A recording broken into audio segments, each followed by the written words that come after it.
కార్తీ అరవింద్ స్వాముల నటన గురించి ప్రత్యేకంగా చెప్పాల్సిన పని లేదు. ఈ ఇద్దరు క్లాస్ గాను కనిపించగలరు, మాస్ గాను మెప్పించగలరు. ఇలాంటి నటులతో ప్రేమ్ కుమార్ వంటి ఓ సెన్సిబుల్ డైరెక్టర్ ఎలాంటి ఎమోషన్ ను పండించి ఉంటాడా అని అంతా అనుకునేలా సత్యం సుందరం సినిమా మీద మంచి పాజిటివ్ వైబ్ అయితే వేర్పడింది. 96 మ్యాజిక్ మళ్ళీ ఇక్కడ రిపీట్ అయిందా లేదా, సత్యం సుందరం ఆడియన్స్ ను ఏ మేరకు ఆకట్టుకున్నది అనేది చూద్దామా. So welcome to shoot and show YouTube channel. నేను మీ ప్రిన్స్ విజయ్ని.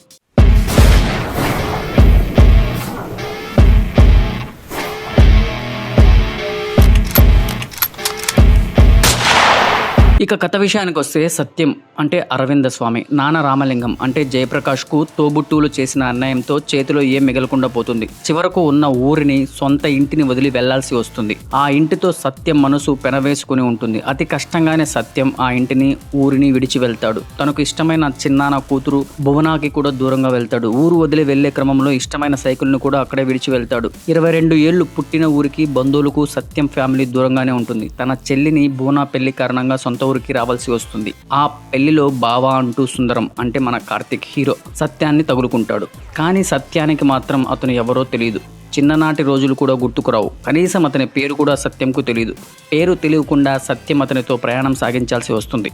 ఈ ప్రయాణంలో సత్యం తెలుసుకున్నది ఏంటి, తనను తాను ఏ విధంగా ఆవిష్కరించుకున్నాడు, కనీసం అతని పేరైనా సత్యం తెలుసుకున్నాడా, అతనితో సత్యానికి ఉన్న సంబంధం ఏంటి, గతంలో వదిలేసి వెళ్ళిన సైకిల్ కథ ఏంటి, చివరకు ఏం జరిగింది అనేది ఈ కథ.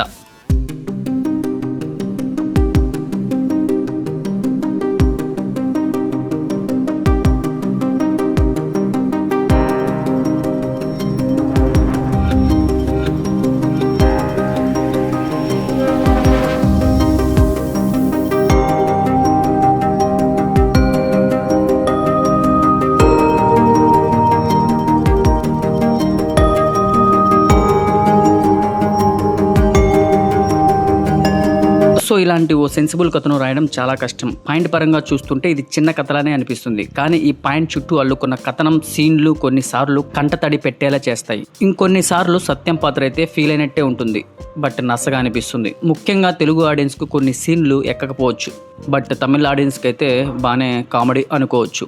కానీ మన తెలుగు ప్రేక్షకులకు అంత నీరసంగా, నిదానంగా సాగే కథనం అంటే కాస్త కష్టమే అని చెప్పుకోవచ్చు. అసలే మన ఆడియన్స్ ఇప్పుడు కేజీఎఫ్, సలార్, దేవరా, పుష్ప లాంటి హై యాక్షన్ మాస్ మూవీ ట్రాన్స్లో ఉన్నారు. ఇలాంటి టైంలోనూ కొన్ని సెన్సిబుల్ ఎమోషనల్ స్టోరీలను అందించారు. తమిళంలో వచ్చిన 96 సినిమాను మన ఆడియన్స్ మెచ్చుకున్నారు. కానీ అదే మూవీని జాను అంటూ రీమేక్ చేస్తే పెదవి విరిచారు. ఇప్పుడు ఇక్కడ కూడా అదే సమస్య రావచ్చు. ఈ మూవీ తమిళ్ ఆడియన్స్కు ఎక్కొచ్చు, కానీ తెలుగు ఆడియన్స్కి ఎక్కడం మాత్రం చాలా కష్టం అనిపిస్తుంది. సత్యం సుందరం అనే మూవీలో చాలా లాజిక్స్ మిస్ అవుతాయి. భువనాకు అన్నయ్య అంటే అంత ఇష్టం ఉన్నప్పుడు, సత్యంకు తన చెల్లంటే ఇష్టం ఉన్నప్పుడు అన్ని ఏళ్లలో ఒకసారి కూడా ఎందుకు కలవరు? సత్యం అంటే అంత ప్రేమ ఉన్న సుందరం ఎప్పుడు కూడా కలిసే ప్రయత్నం చేయడా? వాళ్ళేమి ఇతర దేశాల్లో లేరు కదా అనే లాజిక్ కూడా మధ్యలో తట్టచ్చు. కానీ అలాంటి లాజిక్స్ వస్తే తప్పు మన ఆడియన్స్ది అయితే కాదు. ఇక పెళ్లిలో కామెడీ సీన్ అన్నట్టుగా సుందరం పెళ్లిలో ఏదో జరిగినట్టు, ఏదో కామెడీ సీన్ ఉన్నట్టుగా బిల్డప్ ఇస్తారు. కానీ తర్వాత దాన్ని ఊసే ఉండదు. చాలా సీన్లు మనకు అసలు ఎక్కువ అనమాట బుర్రకి. రిసెప్షన్ స్టేజ్ మీద అన్నా చెల్లి ఎమోషన్ సీన్ బాగా వర్కౌట్ అయింది. చూసే ఆడియన్స్కి అయితే కళ్ళలో నుంచి నీరు రావచ్చు. సెకండ్ హాఫ్లో సత్యం సుందరం మధ్య వచ్చే చాలా సీన్లు ఎమోషనల్గానే కనెక్ట్ అవుతాయి. చూసే ఆడియన్స్కు కార్తీ పేరు సుందరం అని తెలుస్తుంది, కానీ సత్యం పాత్ర ఆ పేరును కనుక్కునేందుకు పడే తాపత్రయం, కనుక్కోలేకపోతున్నా అనే బాధ, కనుక్కున్నాక సంతోషం పడే సీన్లు, ఇలా చాలా వరకు కనెక్టే అవుతాయి. ఓకే, ఇంతవరకు అయితే మనం సీన్ల గురించి చెప్పుకున్నాం. కానీ ఈ చిత్రానికి సత్యం సుందరం క్యారెక్టర్లను ప్రేమ్ కుమార్ రాసుకున్న తీరు అందరినీ ఆకట్టుకునింది. సత్యం మనుషుల్ని దూరం పెట్టి ఏకాంతంగా బతుకుతుంటాడు, కానీ సుందరం మాత్రం రేలంగి మామయ్యలా మనుషులంటేనే మంచోళ్ళు అన్నట్టుగా జాలీగా బతికేస్తుంటాడు. అందరినీ మనస్ఫూర్తిగా పలకరిస్తూ అందరికీ ప్రేమ, నవ్వులు పంచుతూ ఉంటాడు. ఈ రెండు పాత్రలను రాసుకున్న తీరు, సుందరం పాత్రకు సత్యం క్యారెక్టర్తో ఇచ్చిన ఎలివేషన్ బాగుంటుంది. మనిషి అంటే అలా బతకాలా, మనుషులంతా అలా బతకాలా అంటూ సుందరం పాత్ర గురించి సత్యం చెప్పే సీన్ బాగుంటుంది.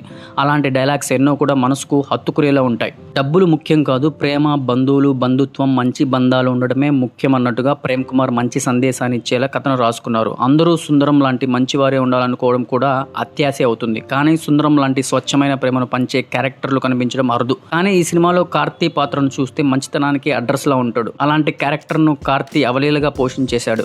కార్తీ అమాయకపు నటన నవ్విస్తుంది, కొన్నిసార్లు ఏడిపిస్తుంది. అరవింద్ స్వామి చాలా మెచ్యూర్డ్గా సెటిల్డ్గా తన పాత్రను పోషించాడు. ఈ చిత్రానికి అరవింద్ స్వామి, కార్తీలే ప్రధాన బలం. ఇలాంటి ఓ కథను అంత నెమ్మదిగా సాగే కథనంతో 3 గంటల సేపు ప్రేక్షకుడిని కూర్చోబెట్టడం అంటే నటులకు అంత ఈజీ కాదు. కానీ కార్తీ, అరవింద్ స్వామి చాలా వరకు ఆడియన్స్ను తమ నటనతో కట్టిపడేస్తారు. రాజ్ కిరణ్, జయప్రకాష్, శ్రీదివ్య, దేవదర్శిని పాత్రలు ఓకే అనిపిస్తాయి. సాంకేతికంగా ఈ చిత్రం మళ్ళీ మెస్మరైజ్ చేస్తుంది.